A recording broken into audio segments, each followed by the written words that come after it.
ามทุกข์เรียกทุกขลักษณะทุกจริงจริงนะหรือทุกครั้งนั้นแหละนะสภาพไม่คงที่เปลี่ยนไปตลอดเวลาคิดไปคิดมากายารอท่าแต่ทุกข้อสามต่อไปเรียกว่าทุกข์ในอริยสัจเป็นทุกข์รูปนามกายใจทุกข์ในขันธ์ห้ายิ่งทุกข์หนึ่งทุกข์สองทุกข์สามทุกข์โอ้ทุกข์สามกอง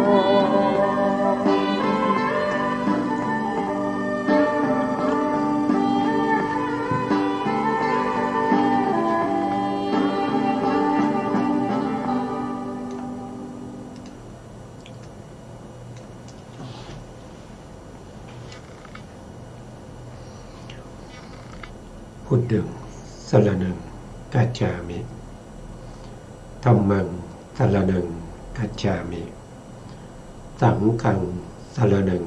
คัจฉามิกราบนมัสการพระมหาเถระพระสังฆาธิการพระเถรานุเถระ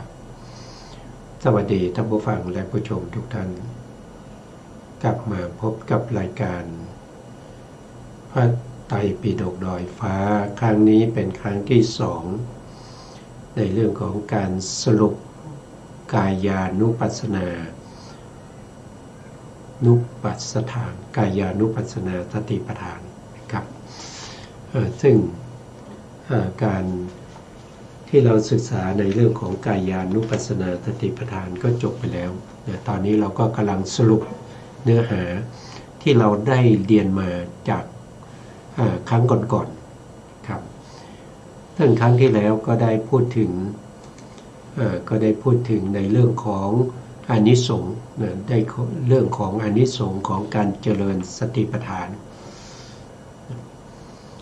การเจริญสติปัฏฐานตอนแรกเราพูดถึงเรื่องของสติปัฏฐานมีอยู่3อย่างสติปัฏฐานมีอยู่3อย่าง1ก็คืออารมณ์ของสติอารมณ์ของสติได้แก่อะไรก็คือได้แก่ขันธ์5หรืออายตนะ12หรือธาตุ18ถือที่เราเรียกโดยย่อๆก็คือรูปกับนามอันนั้นเป็นอารมณ์ของสติอันที่2ก็คือการตั้งสติของพระสัมมาสัมพุทธเจ้าเมื่อพระพุทธองค์ทรงแสดงธรรมสาวกทั้งหลายปฏิบัติ3อย่างอะไรบ้าง1ก็คือสาวกบางรูปบางองค์ก็จะตั้งใจฟังนะครับตั้งใจฟังตั้งแต่ต้นจนจบพระพุทธองค์ก็ไม่ได้มีความยินดีหรือยินร้ายหรืออะไรเลยตั้งสติไว้อย่างมั่นคง2ก็คือมีบุคคลหรือสาวกนะครับหรือพระภิกษุผู้ที่มาฟังธรรมไม่สนใจมานั่งฟังธรรมแต่ไม่สนใจมาพูดคุยกันหรือว่ามาคิดมาเขียนอะไรก็ไม่รู้นะครับพระพุทธองค์ก็ไม่ได้รู้สึกเสียใจหรือดีใจยังตั้งสติไว้มั่นคงบุคคลที่3นะครับมาตอนแรกก็ตั้งใจฟังแต่ฟังไปได้สักพักหนึ่งก็พูดคุยกันหยอกล้อเล่นกันพระพุทธองค์ก็ไม่ได้เสียใจหรือไม่ได้ดีใจตั้งสติไว้มั่นคงอันนี้คือสาวกปฏิบัติ3อย่างแล้วก็ข้อที่3นั่นก็คือตัวสติตัวสติก็คือการระลึกรู้ในรูปนามขันธ์5หรือระลึกรู้ในอารมณ์ที่เกิดขึ้นปรากฏในตัวเรานะครับอันนี้ก็เป็นเรื่องของสติปัฏฐานมี3อย่างต่อจากนั้นเราก็พูดถึงเรื่องของความหมายของคำว่าเอกายโน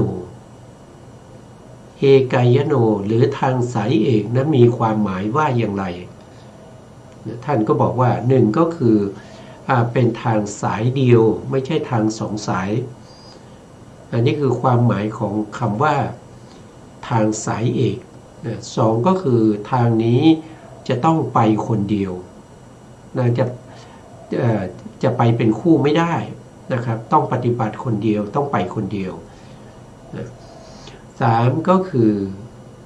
เป็นทางสายเดียวที่เดินจากสังสารวัฏหรือสังสารทุกข์วัฏทุกข์เข้าถึงพระนิพพานทางนี้ทางเดียวมีสายเดียวไม่มีทางสายอื่นสี่ก็คือทางดำเนินไปของบุคคลเอกคือพระสัมมาสัมพุทธเจ้า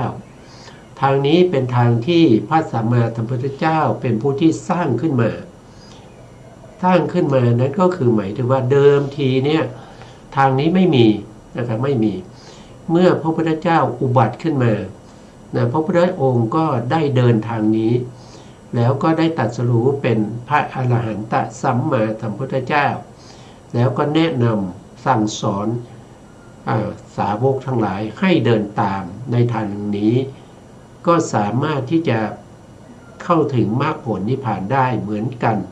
เพราะฉะนั้นทางนี้เป็นทางสายเอกของพระสัมมาสัมพุทธเจ้าอันนี้คือความหมายที่สี่ความหมายที่ห้าก็คือทางสายนี้มีเฉพาะในพระพุทธศาสนานี้เท่านั้นศาสนาอื่นว่างจากทางสายนี้ว่างจากสติปัฏฐานว่างจากเอกายโนลัทธิอื่นศาสนาอื่นไม่มีทางสายนี้หกก็คือทางสายนี้มีจุดหมายอย่างเดียวเท่านั้นจุดหมายปลายทางอย่างเดียวนั้นก็คือพระนิพพานไม่มีจุดหมายสองอย่างหรือสามอย่างมีอย่างเดียวนั่นก็คือพระนิพพานอันนี้คือความหมายของเอกายโนหรือทางสายเอกที่เราศึกษากันมาแล้วอันนี้ก็สรุปมาย่อมานะครับถ้าอยากจะไปดูเพิ่มเติมนะครับก็ไปดูในทีฆนิกายนะครับพระสุตตันตปิฎกทีฆนิกายเล่มที่14เล่มที่14มหาสติปัฏฐานสูตรหรือว่าจะไปดูในเล่มที่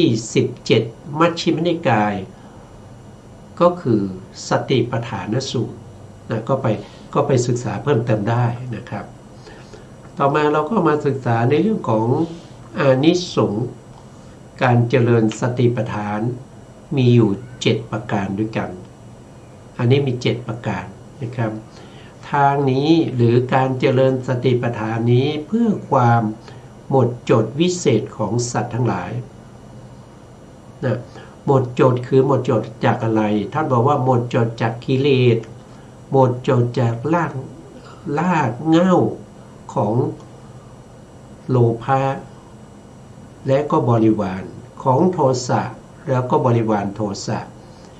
ของโมหะและบริวารของโมหะพร้อมด้วยวิจิกิจฉาและอกุศลกรรมบททั้ง10ก็คือหมดจดจากอกุศล9กองอกุศล9กองนั่นก็คือได้แก่1คืออาสวะ4 2คือโอคะ4 3คือโยคะ4 4คือขันธะ4 5คืออุปทาน4 6คือนิวรณ์6 7คืออนุสัย7 8คือ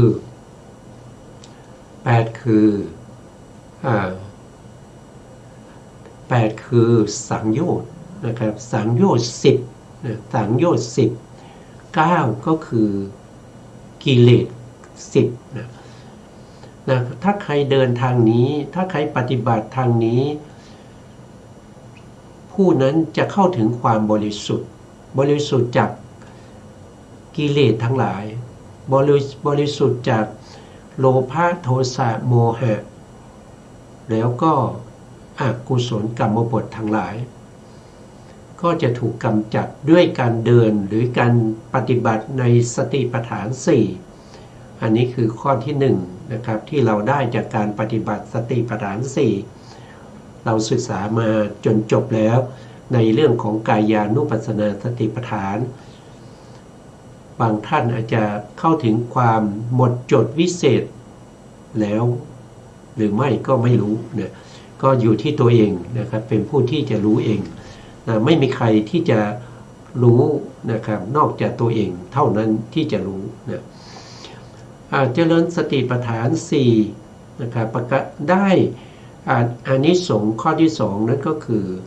เมื่อเจริญแล้วนะครับก็จะก้าวล่วงเสียซึ่งความโศกก้าวพ้นจากความโศกความโศกก็คือความเศร้าโศกเสียใจนะความเสียใจความทุกข์ใจนะความโศกความเศร้าทั้งหลายเช่นกับสันตติมหามาตนะครับผู้ที่ติดตามรายการพระไตรปิฎกลอยฟ้าในเรื่องของสติปัฏฐานก็คงจะรู้จักสันตติมหามาตนะครับท่านเป็นอมาตย์ของพระเจ้าประสิทธิโกศลท่านได้รับตำแหน่งแต่งตั้งให้เป็นพระราชา7 วันแล้วท่านก็เมาแต่ดื่มสุรานะครับมึนเมาอยู่ทั้ง7 วันนะจนในที่สุดนะครับท่านก็โศกเศร้าเนื่องจากคนรักของตัวเองสิ้นชีวิตนะครับตายจากไปท่านก็ได้เข้าเฝ้าพระพุทธองค์แล้วก็ได้ฟังธรรมจนได้เป็นพระอรหันต์พ้นจากความเศร้าโศกเสียใจเหล่านั้นอันนี้ก็สามารถที่จะก้าวล่วงเสียซึ่งความสุขได้นะครับข้อที่3นะครับเพื่อความก้าวล่วงความล่ำไรลำพันธ์ครั้งที่แล้วก็ถึงตรงนี้เพื่อความก้าวล่วงเสียซึ่งความล่ำไรลำพันธ์ก็คือความข้ามควรลำพันธ์บ่นเพ้อปริเทวะในที่เราศึกษามาก็มีตัวอย่างเช่นพระปตาจลาเถรีพระปตาจลาเถรีเนี่ยเป็นลูกเศรษฐีลูกเศรษฐีแต่ไปมีความรักใคร่ชอบพอกับคนใช้ในบ้านนะแล้วก็พากันหนีไปอยู่ต่างเมืองเมื่อไปอยู่ต่างเมืองแล้วอยู่มันไม่นานนะนางก็ตั้งครรภ์พอตั้งครรภ์แก่ก็อยากจะกลับไปคลอดบุตรที่บ้านนะครับแต่สามีไม่ให้ไปสามีก็กลัวโทษนะครับที่พาลูกสาวของเจ้านายหนีก็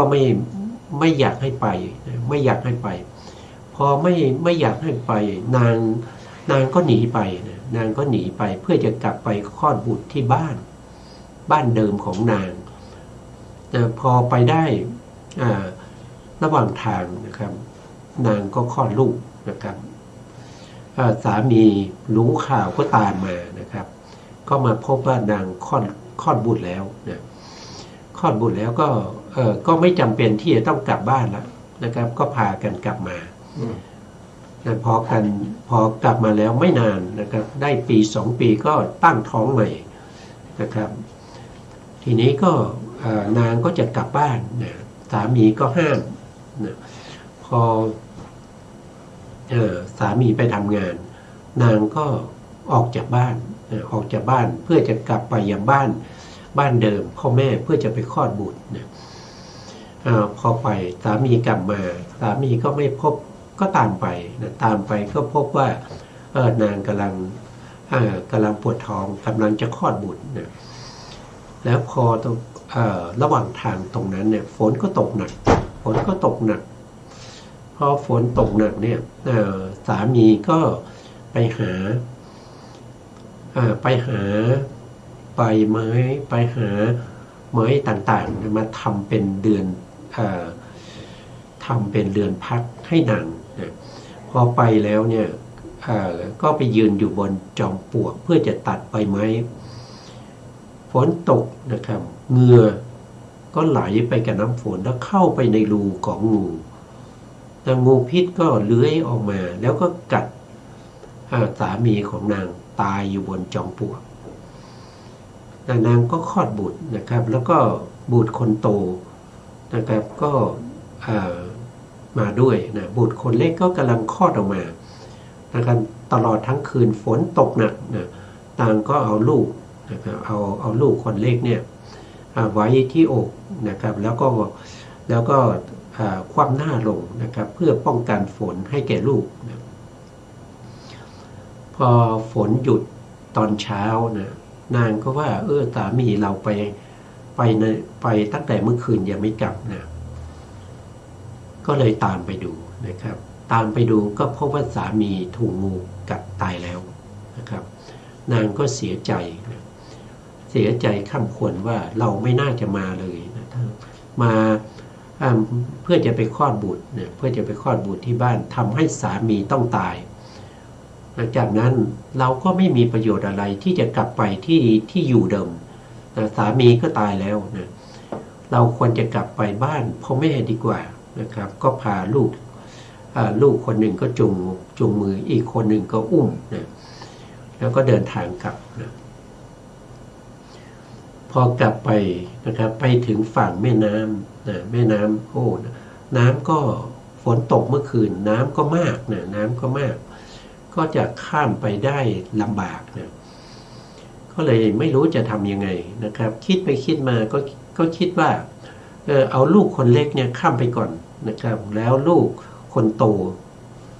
ก็จะกลับมารับนะครับก็บอกให้ลูกคนโตนะครับอยู่ฝั่งนี้นะอย่าลงไปในน้ำนะให้อยู่บนบกเนี่ยนะเสร็จแล้วตัวเองก็ลูกคนเล็กนะครับที่เพิ่งคลอดนะครับข้ามน้ำไปแล้วก็วางไว้ที่ฝั่งนู้นนะครับแล้วตัวเองก็เดินมาเพื่อจะรับลูกคนโตนะครับพอมาถึงกลางน้ำเนี่ยก็มีเหยี่ยวนะก็มีเหยี่ยวลงมาเฉี่ยวเอาลูกคนเล็กไปนางก็ตกใจนะครับก็ยกไม้ยกมือไล่เหยี่ยวนะลูกคนโตก็เห็นว่าแม่ถ้าจะเรียกนะครับยกไม้ยกมืออยู่กลางแม่น้ำนะก็เลย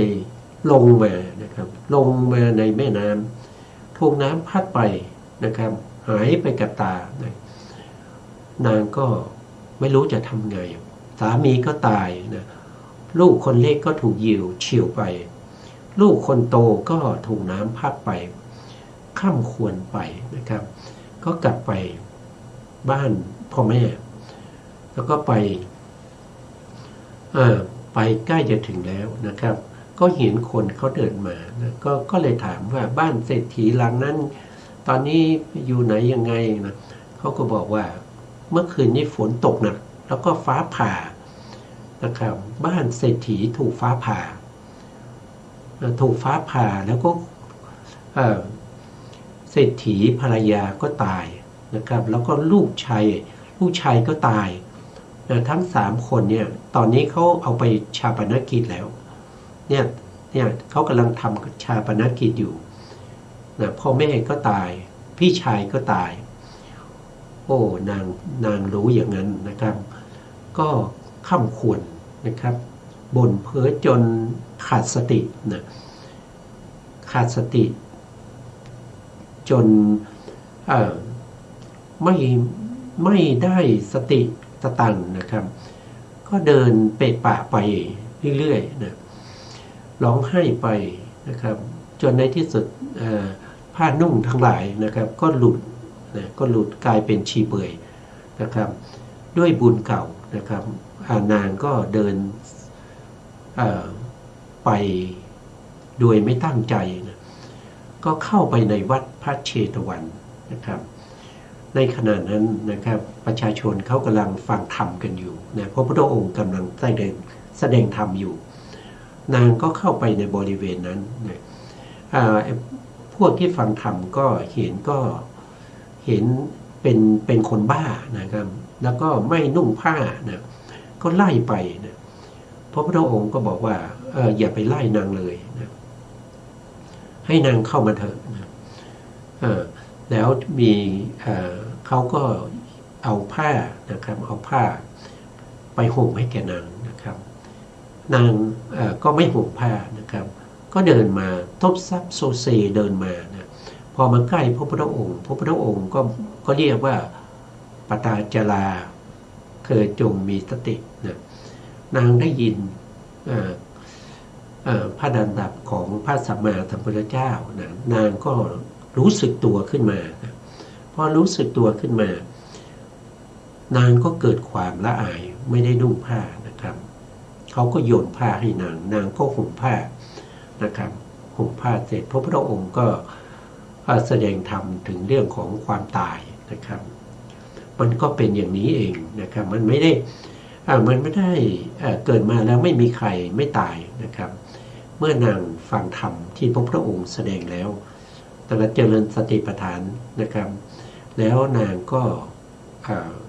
สามารถที่จะได้ดวงตาเห็นธรรมได้เป็นโสดาบันพอนางเป็นโสดาบันแล้วนางก็ขอบวชพระพุทธองค์ก็ส่งไปยังสำนักของภิกษุณีบวชให้แก่นางเราก็จะเห็นได้ว่านะครับผู้ที่เกิดมาแล้วเนี่ยไม่มีใครที่จะไม่ทุกข์นะครับไม่มีใครที่จะไม่ทุกข์นะเป็นถึงมหาอมาตย์นะครับก็ยังต้องทุกข์ทรมานนะเศร้าโศกเสียใจนะครับเกิดเป็นลูกเศรษฐีนะครับก็ยังต้องปริเทวะนะครับล่ำไรลำพันธ์ข้ำควรด้วยความทุกข์สามีก็ตายในโดนงูกัดตายนะลูกคนโตก็น้ำพัดไปลูกคนเล็กก็เหี่ยวเฉี่ยวไปพ่อแม่ก็ถูกฟ้าผ่าตายพี่ชายก็ตายนะครับกำลังเผาอยู่นะครับก็ทำให้เกิดความทุกข์ทรมานนะครับเมื่อนางได้ฟังธรรมนางก็สามารถที่จะได้ดวงตาเห็นธรรมตอนหลังนางก็จะได้เป็นพระอรหันต์นะครับอันนี้ก็ก้าวล่วงเสียซึ่งความล่ำไรลำพันธ์นะครับก็เพราะอะไรก็เพราะเจริญสติปัฏฐานแต่กระทางนี้มีทางเดียวนะใครก็ตามนะครับที่จะปฏิบัติให้เข้าถึงมรรคผลนิพพานต้องเดินทางนี้เพราะทางนี้เป็นทางสายเอกแล้วก็ทางนี้เป็นทางเดียวที่พระพุทธองค์ทรงสร้างขึ้นมาเพื่อให้สัตว์ทั้งหลายเดินตามเพื่อความบริสุทธิ์เพื่อความบริสุทธิ์หมดจดของสัตว์ทั้งหลายเพื่อความก้าวล่วงเสียจากโสกะปริเทวะนะครับทุกขโทมนัสนะครับอันนี้ก็จะเป็นทางนี้เป็นทางสายเดียวตอนนี้เรากำลังเรียนจบไปแค่สติปัฏฐานมี4ตอนนี้เราจะเรียนกันจบไปในเรื่องของกายานุปัสสนาสติปัฏฐานแล้วนะในอานิสงส์ข้อที่4นะครับอานิสงส์ข้อที่4ท่านก็บอกว่าเพื่อดับสดงดับเพื่ออัสดงดับไปแห่งทุกข์เพื่อความดับไปแห่งทุกข์อันนี้ก็มีตัวอย่างนะครับเช่นพัตติสะเถระนะครับอันนี้คือทุกข์ทางกายนะพัตติสะเถระเนี่ยท่านเป็นลูกเศรษฐีเหมือนกันนะครับท่านมีพี่น้องอยู่2 คนนะครับท่านเป็นคนโตนะครับเมื่อท่านได้ไปฟังธรรมพระพุทธองค์ท่านก็เกิดศรัทธาแล้วก็ยกสมบัติทั้งหมดให้แก่น้องชายแล้วก็ออกบวชเมื่อออกบวชแล้ว น้องสะใภ้น้องสะใภ้ก็คิดว่าเดี๋ยวถ้าพี่ชายของสามีนะครับลาสิกขากลับมาก็จะต้องมาขอทรัพย์สมบัตินะก็ต้องแบ่งทรัพย์สมบัติให้แก่พี่ชายมันไม่ดีไม่ควรเลยนะครับก็เลยจ้างพวกโจร500นะให้ไปฆ่าพระติสสะเมื่อโจร500นี่ไปนะครับตอนเย็นไปถึงที่พระติสสะท่านกำลังปฏิบัติธรรมอยู่นะครับก็เข้าไปจับแล้วก็จะเอาไปฆ่านะพระติสสะก็บอกว่าขอเวลาสักคืนหนึ่งได้ไหมนะอย่าเพิ่งฆ่าเราเลยนะขอคืนนี้คืนเดียวนะครับเพราะอะไรเพราะว่าท่านไม่อยากจะตายโดยความเป็นปุถุชนนะพวกโจรก็บอกว่าโอ้ยไม่ได้หรอกนะถ้าเกิดว่าให้ท่านมีชีวิตในคืนนี้เกิดท่านหนีไปล่ะพวกเราก็จะไปฆ่าใครนะจะไปตามท่านได้ที่ไหนนะครับงานเราก็จะไม่สำเร็จนะเราไม่ยอมเราจะฆ่าท่านพระเถระก็บอกว่าถ้าอย่างนั้นเราจะเอาหินทุบเท้านะครับแล้วก็จับก้อนหินก้อนใหญ่นะครับทุบขาตัวเองนะครับจนขาหักทั้งสองข้างแล้วก็ถามโจรว่าถ้าอย่างนี้เนี่ยท่านจะละเว้นชีวิตเราไว้สักคืนหนึ่งได้ไหมเพราะว่าขาเราก็หักแล้วเราหนีไม่ได้จนก็บอกอย่างนั้นก็ได้พรุ่งนี้เช้าค่อยฆ่าก็ได้ท่านก็เจริญสติปัฏฐานนะครับโดยพิจารณาในเรื่องของเวทนานะครับความเจ็บในเป็นความทุกข์ทางกายนะครับเพราะขาหักท่านก็เจริญวิปัสสนาเวทนานุปัสสนาไม่นานนะครับไม่นานท่านก็ได้สำเร็จเป็นพระอรหันต์ได้สำเร็จเป็นพระอรหันต์แล้วท่านก็ปรินิพพานไปนะครับท่านก็คือหลังจากที่ท่านได้เป็นพระอรหันต์แล้วนะมรรควิถีเกิดขึ้นแล้วนะครับออกจากมรรควิถีซึ่งเป็นมรรคที่4นะครับที่ปกติแล้วเนี่ยจะมีมรรควิถี4วิถีนะก็คือหมายถึงว่าปุถุชนเราเจริญสติปัฏฐานจนเข้าถึงมรรคผลนิพพานครั้งแรกเนี่ยเราเรียกว่าเป็นโสดาปฏิมรรคนะครับแล้วออกจากวิถีที่เป็นโสดาปฏิมรรควิถีก็จะมีวิถีที่เรียกว่าเป็นปัจเจเวคขณวิถีพิจารณามรรคที่ได้นะแล้วก็ผลที่ได้พิจารณากิเลสที่ละได้แล้วกิเลสที่ยังเหลืออยู่แล้วก็พิจารณาพระนิพพานนะท่านก็จะต้องพิจารณา5อย่างโสดาปฏิมรรคแล้วออกจากปัจเจเวคขณวิถีก็เจริญวิปัสสนาอีกรอบหนึ่งนะจนเข้าถึงมรรคมรรคที่2ก็เป็นสกทาคามีมรรคแล้วก็ออกจากมรรควิถีก็มีปัจเจเวคขณวิถีเกิดขึ้นนะครับแล้วก็พิจารณา5อย่างเหมือนเดิมนะเหมือนเดิมก็คือหมายถึงว่าพิจารณากิเลสที่ละได้นะกิเลสที่เหลือนะครับแล้วก็พิจารณาถึงมรรคที่ตัวเองได้เป็นสกทาคามีมรรคพิจารณาถึงผลที่ตัวเองได้ก็เป็นสกทาคามิผลแล้วก็พิจารณาพระนิพพานของสกทาคามิผลแล้วก็ออกจากวิถีที่เป็นปัจเจเวกก็เจริญวิปัสสนาต่ออันนี้เป็นรอบที่3เจริญวิปัสสนาตั้งแต่พังคยานไปจนได้มรรคที่3นั้นก็คือได้อานาคามิมรรคอานาคามิมรรคเกิดขึ้น1ครั้งปหานฤสัยกิเลสมีนิพพานเป็นอารมณ์แล้วก็ดับไปก็จะมีผลที่เป็นอานาคามิผลเกิดขึ้น2ขณะหรือ3ขณะแล้วแต่บุคคลนะถ้าเป็นบุคคลที่บรรลุเร็วเนี่ยผลก็จะเกิด3ขณะถ้าบรรลุช้าก็จะเกิด2ขณะนี่ก็จะจัดเป็นประเภทที่เป็นขีปาพิญญาหรือว่า เป็นประเภทที่เป็นคันธาปิญญารายละเอียดเนี่ยก็จะมีก็จะว่ากันต่อไปนะครับรายละเอียดเราจะไม่ลงละเอียดมากนะ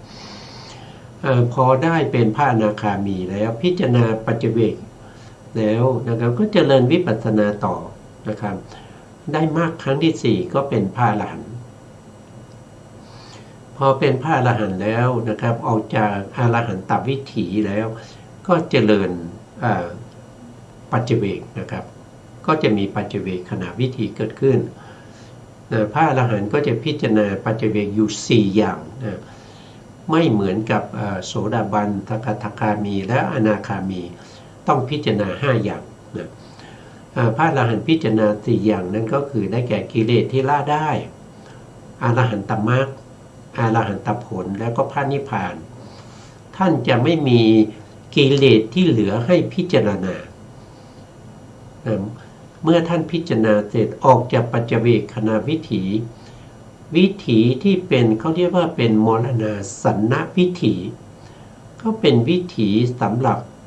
ปารินิพพานก็จะเกิดขึ้นนะครับท่านก็สำเร็จเป็นพระอรหันต์แล้วก็ปารินิพพานไปท่านเรียกว่าเป็นประเภทที่เป็นชีวิตตสมะสีนะเป็นบุคคลที่เป็นคือได้เป็นพระอรหันต์แล้วก็ปรินิพพานวิถีก็จะเกิดขึ้นคือออกจากวิถีที่เป็นปัจเจเวกขณะวิถีแล้วก็ลงสู่ภวังค์นะครับแล้วก็ขึ้นวิถีใหม่วิถีนั้นเป็นวิถีที่เรียกว่าเป็นปรินิพพานวิถีวิถีนี้เกิดขึ้นท่านก็ปรินิพพานเรียกว่าเป็นบุคคลที่เป็นชีวิตต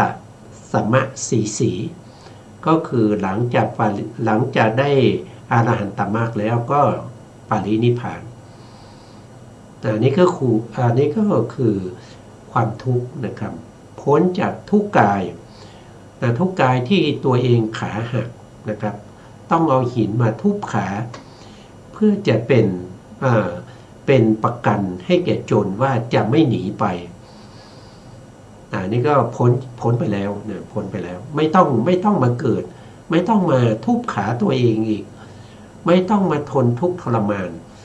นะครับท่านได้เป็นพระอรหันต์แล้วก็ปรินิพพานไปแล้ว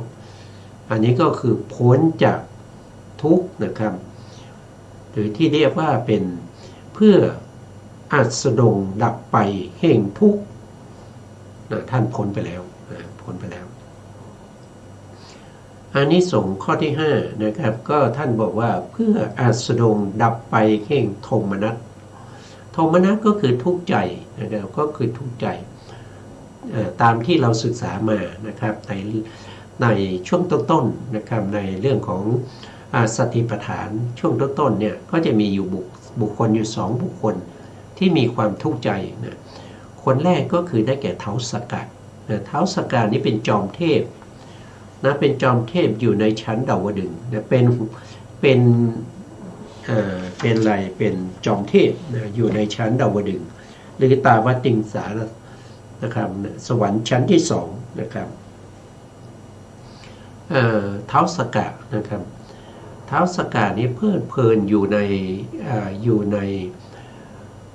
นความสุขของเทวดาตลอดเป็นระยะเวลายาวนานนะครับตั้ง36 ล้านปีนะครับพอใกล้ถึงเวลาที่ท่านจะต้องจุติคือตายนะภายใน7 วันนี้ท่านจะตายนะครับวันนั้นท่านรู้สึกว่าท่านไม่ค่อยสบายใจนะครับไม่ค่อยท่านมีความรู้สึกว่าไม่สบายในอาสนะที่ตัวเองเคยนั่งสบายทุกวันนะแต่วันนี้รู้สึกว่ามันไม่ค่อยสบายใจเลยนั่งบนอาสนะแล้วก็ไม่ค่อยยินดีเกี่ยวกับเรื่องของวิมานที่ตัวเองอยู่แล้วก็มีเหงื่อไหลออกจากรักแร้นะ3 ข้อแล้วนะ ข้อที่สี่ก็คือผิวพรรณของท่านเนี่ยเศร้าหมองอันที่ห้าก็คือดอกไม้ประจำตัวท่านมีดอกไม้ประจำตัวนะ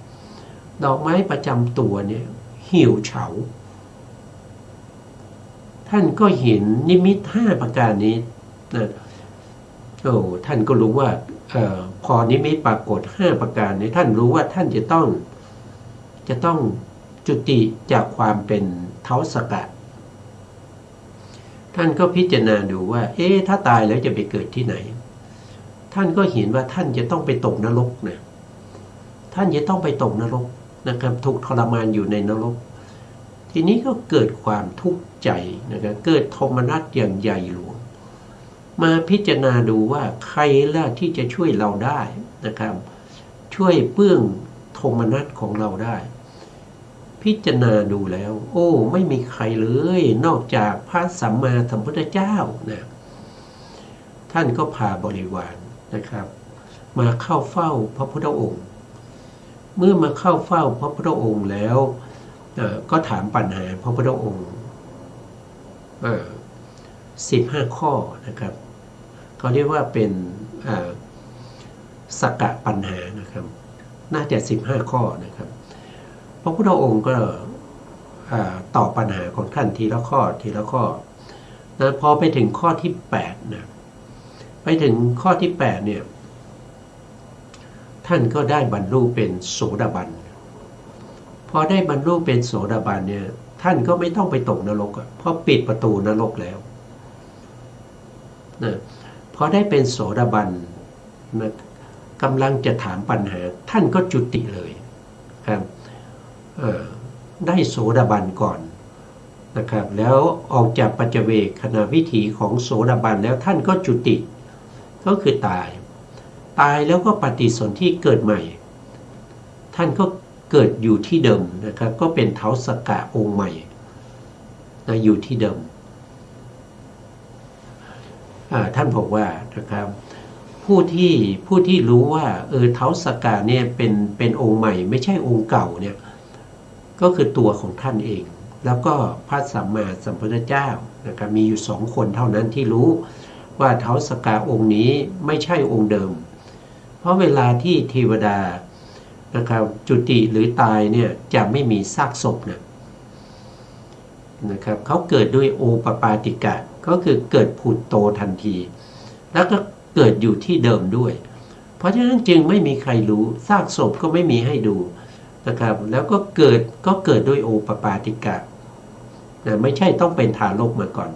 นะครับควรจะโตเท่าไหร่ท่านก็จะโตเท่านั้นเขาเรียกว่าโอปปาติกะกำเนิดผุดโตทันทีนะเพราะฉะนั้นนะครับก็ด้วยสติปัฏฐานนี้แหละเนี่ยที่ทำให้เท้าสกะนั้นพ้นจากโทมนัสทุกข์ใจที่จะต้องไปเกิดในนรกเมื่อเจริญสติปัฏฐานไปพร้อมกับปัญหาที่พระพุทธองค์ตอบท่านก็สามารถเข้าถึงโสดาบันได้ปิดประตูอบายไม่ต้องไปเกิดในอบายได้มาเกิดเป็นเท้าสกะเหมือนเดิมนะครับอันนี้ก็คือสามารถที่จะข้ามพ้นจากความโทมนัสได้แล้วมีอีกองค์หนึ่งนะครับเขาเรียกว่าเป็นสุพรหมเทพบุตรอันนี้เป็นเทวดาเหมือนกันอยู่ในชั้นดาวดึงส์นะครับท่านมีบริวารอยู่ 1,000 นะมีเทพอักษรอยู่ 1,000 นะวันนั้นท่านก็ให้เทพอักษรนะครับไปเก็บดอกไม้นะเทพอักษรเหล่านั้นก็ไปเก็บดอกไม้อยู่นะครับพอเก็บไปเก็บมาเทพอักษร500นะ500 นางนั้นก็ทำการจุตินะจุติแล้วไปเกิดในนรกนะครับเกิดในนรกถูกทุกข์ทรมานนะท่านก็ว่าให้ไปเก็บดอกไม้ตั้งนานแล้วยังไม่กลับนะ500 นางนั้นไปไหนนะท่านก็ตรวจสอบดูนะครับพอตรวจสอบดูท่านก็เห็นว่านางเทพอักษร500นั้นจุติแล้วตายแล้วไปเกิดในนรกนะครับ ก็ตกใจนะครับเพราะตกใจก็มาหวนระลึกถึงตัวเองว่าแล้วเรายังจะมีอายุอีกเท่าไหร่ก็ตรวจสอบดูก็พบว่าก็ใกล้จะตายเหมือนกันแล้วก็ตรวจสอบดูอีกทีว่าตายแล้วไปที่ไหนก็เห็นว่าตัวเองต้องไปตกนรกเหมือนกันนะครับเพราะฉะนั้นก็เกิดโทมนัสทุกข์ใจเป็นอย่างยิ่งนะจะทำยังไงนะจะหายได้นะท่านก็ไปเฝ้าพระพุทธองค์นะครับพระพุทธองค์แสดงธรรมท่านก็สามารถที่จะเข้าถึงโสดาบันได้นะครับท่านก็ไม่ต้องไปเกิดในอบายนะครับไม่ต้องไปเกิดในอบายนะอันนี้ก็สามารถที่จะแก้ปัญหาในเรื่องของทุกข์ใจได้นะทุกข์กายก็ได้ทุกข์ใจก็ได้นะปริเทวะนะครับหรืออุปยาสะคือความคับแค้นใจนะความโศกเศร้าทั้งหลายนะก็สามารถที่จะข้ามพ้นไปได้ด้วยสติปัฏฐานนะสติปัฏฐานมีถึง4อย่างนะครับมีกายานุปัสสนาสติปัฏฐานนะครับที่เราเรียนจบมาแล้วนะอันที่2ก็คือเวทนานุปัสสนาสติปัฏฐานเรากำลังจะศึกษากันนะครับแต่ตอนนี้ยังไม่ได้เข้าศึกษาเวทนาเรากำลังสรุปในเรื่องของกายานุปัสสนาสติปัฏฐานครับอันที่3ก็คือจิตตานุปัสสนาสติปัฏฐานที่4ก็คือธรรมานุปัสสนาสติปัฏฐานนะครับแล้วก็จะมีอานิสงส์ของสติปัฏฐานนะครับตอนนี้เรากำลังพูดถึงอานิสงส์นะครับมีอยู่7ข้อนะในนี้มีอยู่7ข้อด้วยกันนะครับข้อที่6ท่านก็บอกว่าเมื่อเราปฏิบัติสติปัฏฐานแล้วเนี่ยสามารถที่จะเข้าถึงญายะธรรมได้นะครับท่านบอกว่าเพื่อบรรลุญายะธรรมญายะธรรมในที่นี้ก็คือได้แก่อาริยมรรคและอาริยผลคือได้มรรคแล้วมรรคดับไปมรรคนี้จะเกิดแค่1ดวงนะมรรคจิตจะเกิด1ดวงนะครับโสดาปัตติมรรค1ดวงนะครับแล้วก็เจริญวิปัสสนาต่อก็จะได้สกทาคา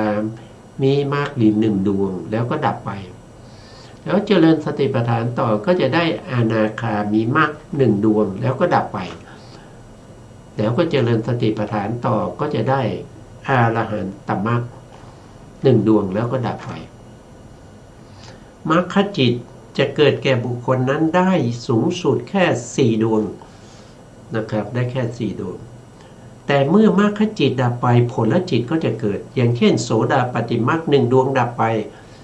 ผลจิตที่เป็นโสดาปัตติผลก็จะเกิดต่อนะครับ2ดวงหรือ3ดวงถ้าเป็นประเภทที่บรรลุช้าเรียกว่าเป็นคันธาภิญญาก็จะมีผลจิตเกิดขึ้น2ดวงถ้าเป็นคนที่บรรลุเร็วนะครับเรียกว่าขีปาภิญญาก็จะมีผลจิตเกิดขึ้น3ดวงอันนี้เป็นมรรคนะเป็นมรรคเพราะว่าผู้ที่เจริญสติปัฏฐานสามารถที่จะเข้าถึงมรรคผลนิพพานได้นะเพื่อบรรลุญายะธรรมคืออาริยมรรคส่วนข้อที่7นะครับเจริญสติปัฏฐานเพื่อกระทำพระนิพพานให้แจ้งนะทำพระนิพพานให้แจ้งนะพระนิพพานการเห็นพระนิพพานครั้งแรกเรียกว่าทัศนะทัศนมรรคเป็นบุคคลที่เห็นพระนิพพานครั้งแรกนั่นก็คือได้แก่โสดาปัตติมรรคโสดาปัตติมรรคจิตนะเป็นจิตที่เป็นโลกุตระดวงแรกของบุคคลนั้นได้เห็นนิพพานเป็นครั้งแรกแล้วก็ทำการประหารอนุสัยกิเลสที่เป็นวิจิกิจฉานุสัยแล้วก็ปฏิฆะวิจิกิจฉานุสัยแล้วก็ทิฏฐานุสัยแล้วก็กำจัดกามราคานุสัยประเภทที่เป็นอย่างหยาบที่นำไปสู่อบายด้วยแล้วก็กำจัดเสียซึ่งโทสะที่เป็นอย่างหยาบนำไปสู่อบาย ธรรมที่นำไปสู่อบายโสดาปัตติมรรคจะกำจัดหมดไม่เหลือเพราะฉะนั้นประตูอบายจะปิดไม่เปิดสำหรับบุคคลที่เป็นโสดาบันอันนี้เป็นโดยธรรมชาตินะโดยธรรมชาติเขาเป็นอย่างนี้ถ้าเราเจริญสติปัฏฐานให้เข้าถึงธรรมชาติของสติปัฏฐานนะครับเข้าถึงวิปัสสนานะครับเข้าถึงเรื่องของวิปัสสนาญาณนะครับเข้าถึงพังคญาณมัคคญาณอาทีนวญาณนิพพิทายานมูลจิตุกรรมตายานปฏิสังขายานตังขารูปเปขายานอนุโลมญาณโคตภูญาณเข้าถึงมรรคอันนี้มันเป็นโดยสิ่งเหล่านี้มันมีโดยธรรมชาติอยู่แล้วถ้าผู้ที่มีคุณสมบัตินะครับปฏิบัติจนได้คุณสมบัติอย่างนี้ก็สามารถที่จะเดินไปจนถึงพระนิพพานได้แต่เมื่อเราปฏิบัติสติปัฏฐานแต่เราไม่มีคุณสมบัติเราไม่สามารถที่จะทำสติปัฏฐานให้บริบูรณ์เราจึงไม่มีโพชฌงค์โพชฌงค์คือองค์แห่งการตรัสรู้เราจึงเข้าถึงมรรคอริยมรรคไม่ได้เพราะสติปัฏฐานของเราไม่บริบูรณ์เราปฏิบัติไม่ถึงระดับของความบริบูรณ์ของสติปัฏฐานเพราะฉะนั้นอยากจะได้อริยมรรคอยากจะได้นิพพานเป็นอารมณ์ก็ต้องตั้งใจปฏิบัติแล้วการปฏิบัตินั้นต้องปฏิบัติให้ถูกทางด้วยนะครับชื่อว่าสติปัฏฐานใครก็กล่าวได้แต่วิธีการปฏิบัติในการที่จะให้เป็นไปตามที่พระพุทธองค์แสดงนั้นเราจะปฏิบัติให้ได้อย่างนั้นแล้วก็ให้บริบูรณ์ตามแต่บุญบารมีที่เราสะสมมาถ้าเราสะสมบุญบารมีมาในอดีตมากเพียงพอ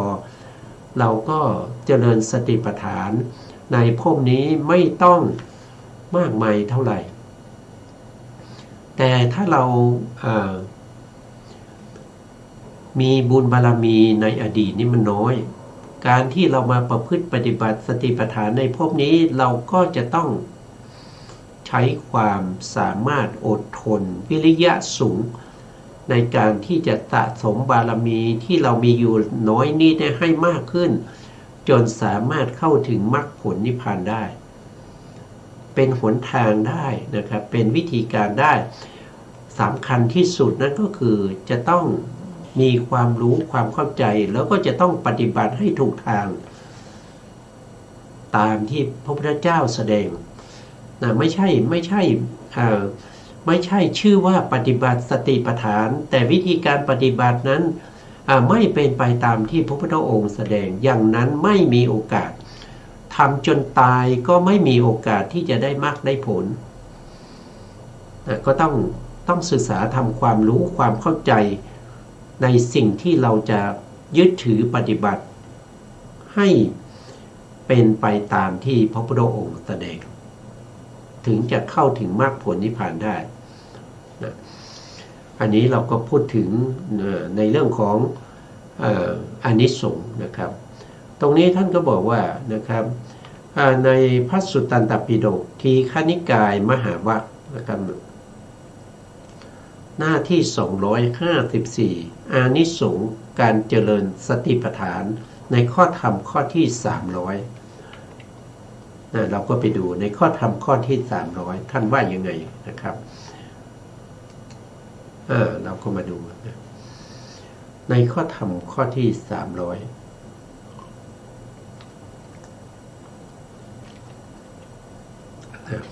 อานิสงส์การเจริญสติปัฏฐานอันนี้อานิสงส์อีกแนวหนึ่งหรืออีกในหนึ่งนะแต่ในที่เราผ่านไปนั้นอันนั้นมีอยู่7ข้อนะอันนั้นอยู่ในสติปัฏฐานนะอยู่ในสติปัฏฐานที่พระพุทธองค์แสดงแต่นี้พระพุทธองค์ก็มาแยกออกมาอีกทีหนึ่งนะแยกออกมาอีกทีหนึ่งนะครับ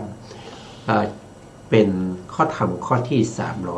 300ดูก่อนภิกษุทั้งหลายผู้ใดผู้หนึ่งพึงเจริญสติปัฏฐานนี้ ว่าอย่างนั้นตลอด7 ปีคือผู้ที่ปฏิบัติสติปัฏฐานถูกต้องตรงตามที่พระพุทธองค์แสดงอยู่7 ปีต้องใช้ความเพียรพยายามตลอด7 ปีนะครับผู้นั้นพึงหวังผลทั้งสองคือหมายความว่าเวลาเจริญไปถูกต้องแล้วก็มีความขยันหมั่นเพียรไม่ทอดทิ้งกรรมฐานตลอด7 ปีเนี่ยหวังผลได้2 อย่างผล2 อย่างนั้นก็คือ1ก็คือได้เป็นพระอรหันต์ได้เป็นพระอรหันต์ในชาติปัจจุบันนี้นะครับในชาติปัจจุบันก็คือเราเริ่มเจริญสติปัฏฐานมาตั้งแต่เรานับถอยหลังไปเมื่อ7 ปีที่แล้วเราเจริญสติปัฏฐานถูกต้องตามคำสอนของพระพุทธองค์พอครบ7 ปีในปีนี้เราจะต้องได้เป็นพระอรหันต์แน่นอนนะครับที่พระพุทธองค์ตรัสไว้อย่างนี้นะครับหรือมีอุปธินะยังเหลืออยู่ท่านบอกว่าถ้าเรายังมีอุปธิยังเหลืออยู่ก็จะได้เป็นพระอนาคามีในภพนี้อุปธิคืออะไรอุปธิก็คือตัวกิเลสนะตัวกิเลสเข้าไปยึดถือในเรื่องของรูปนามของเรานะครับว่าไปนะครับอุปธิก็จะมีอยู่4 อย่างด้วยกันนะ4 อย่างก็คือ1ก็คือกามูปธิก็คือได้แก่ตัวกิเลสตัวตัณหาที่เข้าไปยึดถือในกามคุณทั้ง5นะครับมีการเห็นแล้วก็ยินดีพอใจนะครับหรือว่าเห็นสิ่งที่ไม่ดีก็เกิดความรู้สึกไม่พอใจไม่อยากได้อยากจะหนีให้ไปพ้นหรือบางประเภทก็คือเห็นแล้วไม่รู้สึกยินดียินร้ายแล้วก็ไม่ได้พิจารณาใส่ใจว่าสิ่งที่เห็นนั้นมันเป็นรูปธรรมตัวเห็นคือนามธรรมไม่ได้ใส่ใจปล่อยจิตใจให้ไปแบบเฉยอันนั้นก็เป็นโมหะนะครับทั้งนี้ทั้งนั้นนะครับในกายของเราเนี่ยยึดถือด้วยตัณหาอวิชชาแล้วก็โมหะนะครับยึดถือในการเห็นในการได้ยินเสียงได้กลิ่นได้รสได้สัมผัสได้ถูกต้องอันนั้นเรียกว่าเป็นกามูปธิก็คือยึดมั่นถือมั่นอยู่ในกามคุณทั้ง5นะอันที่2ก็เรียกว่าขันธูปธิก็คือได้แก่ขันธ์5นะครับได้แก่ขันธ์5ของเราในปัญจโวการภูมิเนี่ยในภูมิที่มีขันธ์5เนี่ยเราก็จะมี1ก็คือรูปขันธ์อย่างเงี้ยนะรูปขันธ์นะครับเราไปยึดถือรูปขันธ์ว่าเป็นเรานะรูปขันธ์เป็นเราเป็นรูปขันธ์เรามีรูปขันธ์อยู่ในเราอยู่ในรูปขันธ์อันนี้คือการเข้าไปยึดติดนะด้วยความเห็นที่ผิดนะครับเพราะว่าขันธ์เหล่านั้นนะครับขันธ์เหล่านั้นที่มีการเกิดขึ้นเนี่ยการที่สัตว์ทั้งหลายเกิดขึ้นน่ะเขาเรียกว่าการเกิดขึ้นของขันธ์5นะเพราะอะไรก็เพราะมาจากกรรมในอดีตที่เรามีการยึดถือในกรรมคุณอารมณ์ยึดถือว่าขันธ์เหล่านี้เป็นเราเป็นของเราอะไรพวกนี้เพราะฉะนั้นขันธ์ที่เกิดขึ้นมานั้นก็เป็นที่รองรับแห่งความทุกข์นะครับถ้าเรามีขันธ์5เราก็จะต้องมีความแก่ใช่ไหมครับตอนแรกเนี่ยเราเกิดขึ้นมาขันธ์5ปรากฏขึ้นมาเรียกว่าเป็นชาติก็เป็นทุกข์นะหลังจากนั้นก็มีความแก่เรียกว่าชราก็เป็นทุกข์เพราะมีขันธ์เพราะขันธ์แก่นะความแก่แล้วแก่แล้วก็จะเป็นความเจ็บไข้พยาธินะก็จะเป็นความทุกข์นะครับเป็นความทุกข์เมื่อมีพยาธินะมีชาติมีชรามีพยาธิแล้วก็มีมรณะนะมีมรณะ แล้วก็มีอะไรมรณะแล้วมีโสกะปริเทวะทุกขโทมนัสเป็นธรรมดาเพราะเรามีขันธ์นะครับเรามีขันธ์ห้าขันธ์ห้าเป็นที่รองรับแห่งความทุกข์นะครับอันนี้ก็เรียกว่าเป็นขันธูปฏินะครับเหลืออีก2ข้อนะครับเราคงไม่มีเวลาที่จะพูดต่อนะครับเพราะเวลาหมดเพราะฉะนั้นเราก็ไว้ในครั้งต่อไปนะครับเราก็จะกลับมาศึกษาเพิ่มเติมต่อนะจะที่เราค้างไว้นะสุดท้ายนี้ก็ขอกราบขอบพระคุณพระครูสมุทรวิสุวัฒน์วรกิจโจผู้อำนวยการสถานีวิทยุเพื่อการศึกษาพระพุทธศาสนาและวัฒนธรรม FM 104.5 เมกะเฮิรตซ์วัดไผ่หิน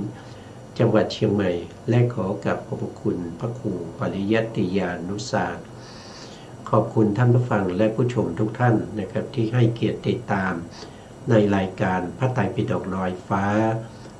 วันนี้ลาไปก่อนพบกันใหม่ในโอกาสต่อไปครับสวัสดีครับ